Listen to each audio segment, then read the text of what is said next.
네, 클로징 차이나 오늘 유한타증권의 홍성진 주임 연결되어 있습니다. 주임님 안녕하세요. 네, 안녕하세요. 네, 아이고 중국장이 오늘 어제도 조정이 깊었는데 개파락 출발이 나왔거든요. 그래서 또 오늘 좀 조정이 나오나 흔들리나 싶었는데 장 마감 직전에 아주 급격하게 또 밑으로 좀 내려가는 모습 상당히 좀 놀랐거든요. 보면서 상당히 좀 많이 밀리지 않나 싶고 홍콩은 그래도 오늘 좀 반등 나와주는 흐름인데요. 좀 전반적으로 오늘 중화권 증시 좀 살펴볼게요.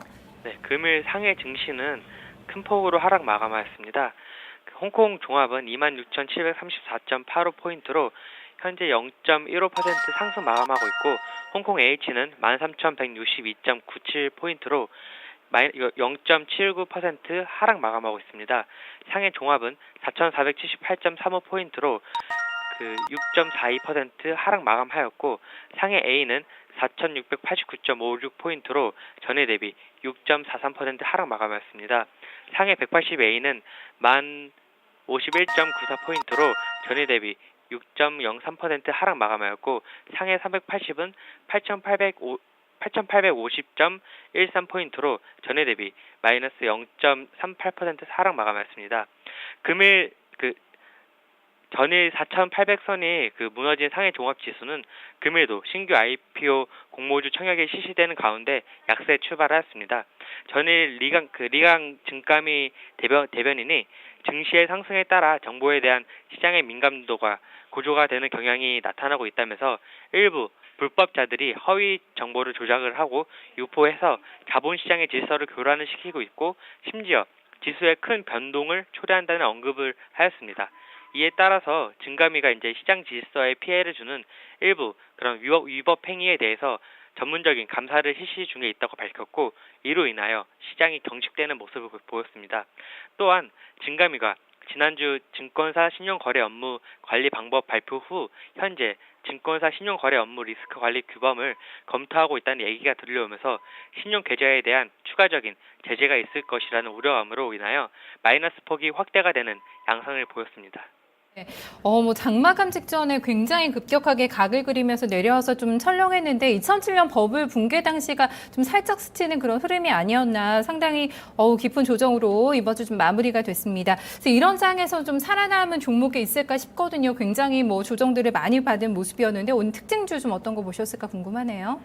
네, 사실 금일 6% 하락폭을 보인 상해 증시에서 대부분의 종목이 하락 마감했습니다. 하한가를 기록한 종목들도 눈에 많이 띄고 있고, 이런 와중에 빨간불을 켜고 있는 종목이 있어서 말씀을 드릴까 하는데요. 바로 항공동력입니다. 코드번호는 600893입니다. 국방과학기술공업 2025, 국방과학기술공업 국민융합 13.5개년 기획, 수혜주로 꼽히는 항공동력은 최근 국방과학기술공업국장이 국방장비의 업그레이드 사업을 추진하겠다는 그런 말을 하면서 주가가 좋은 모습을 보이고 있는데요. 제가 헬로우 차이나 프로그램에서 처음으로 추천을 해드렸던 중국 항공기술과 같은 항공주이며 향후 지속적인 군사 장비 확보 정책에 의해서 수혜를 입을 것으로 예상이 되는 만큼 군비 관련된 종목이니까 이제 그런 경제에 영향을 확실히 덜 미친다는 면에서 이렇게 하락장에는 약간 강한 모습을 보인다는 그런 특징을 가지고 있습니다. 네, 상당히 뭐 또 오늘 이런 장이었기 때문에 좀 빨간불을 켜고 있는 상당히 눈에 띄고 있는 항공 동력 좀 점검을 해봤습니다.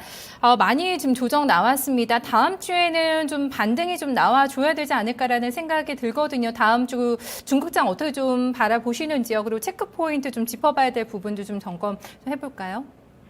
네, 일단 다음 주 전망에 대해서는 저는 개인적으로는 다음 주에 이제 조금 더 떨어질 가능성이 있지만 다음 주에 반등이 나오지 않을까 이렇게 기대를 하고 있고요. 기대를 하는 포인트가 저는 정책이 있습니다. 그래서 오늘 체크 포인트로는 정책을 하나 가지고 왔는데요. 상해 자유무역국에서 이제 금융개혁 49조를 발표를 임박했다는 그런 소식이 들려오고 있습니다. 금융개혁 49조에는 최근 시장이 주목하는 QDII2라는 적격 국내 개인 투자자 시범 시행 관련 정책이 포함이 될 예정인데요. 상해 자유무역구 내에 조건에 부합하는 중국인은 QDII2를 통해서 이민, 부동산, 증권, 실업 등 해외 투자가 가능해집니다. 지난 5월 국무원은 2015년 경제 체제 개혁 심화 관련 중점 사업을 승인을 하였고 QDII의 역외 투자 시범을 적절한 시기에 출범을 할 것이라는 내용이 포함되어 있는데요. 또한 6월 11일 날 인민은행이 위안화 국제화 보고 발표 내용을 보면은 위안화 자본 개정 태환 가능성 확대를 추진하겠다는 내용이 있고 이 중 QDII의 역외 투자 시범 시행을 고려한다는 내용이 포함되어 있습니다. 즉 위안화의 자본 개정 태환에 있어서 그 질적인 돌파를 실현을 하는 것으로 향후 증시에 저는 긍정적으로 영향을 미칠 것이라고 보고 있어서 이런 그런 정책 관련된 내용이 나옴과 동시에 장이 좀 반등을 하지 않을까 이렇게 기대를 하고 있습니다. 네, 워낙에 좀 깊은 조정 구간이기 때문에 살짝의 좀 반등 나오지 않을까 거기에 대한 좀 포인트 같이 짚어주셨는데요. 오늘 잘 들었습니다. 주말 잘 보내세요. 네, 감사합니다. 네, 유한타증권의 홍성진 주임 만나봤습니다. 좀 단기적인 반등 정도는 나오지 않을까 바로 정책적인 부분에 포인트가 있다라는 부분 짚어주고 있는데요. 참 이렇게 급락 구간에서 과연 이 중국 정부가 이런 폭락장을 좀 바라볼까라는 생각도 사실은 들기는 듭니다. 증시 하락을 막기 위해서 IPO를 조금 늦추거나 아니면은 좀 여러 가지 제약들이 나왔는데요. 신용거래 규제를 조정할 수 있겠다라는 관측들도 나오고 있습니다. 좀 다음 주에 반등 포인트 찾아낼지요. 또 중국장 지켜봐야 될 것 같습니다.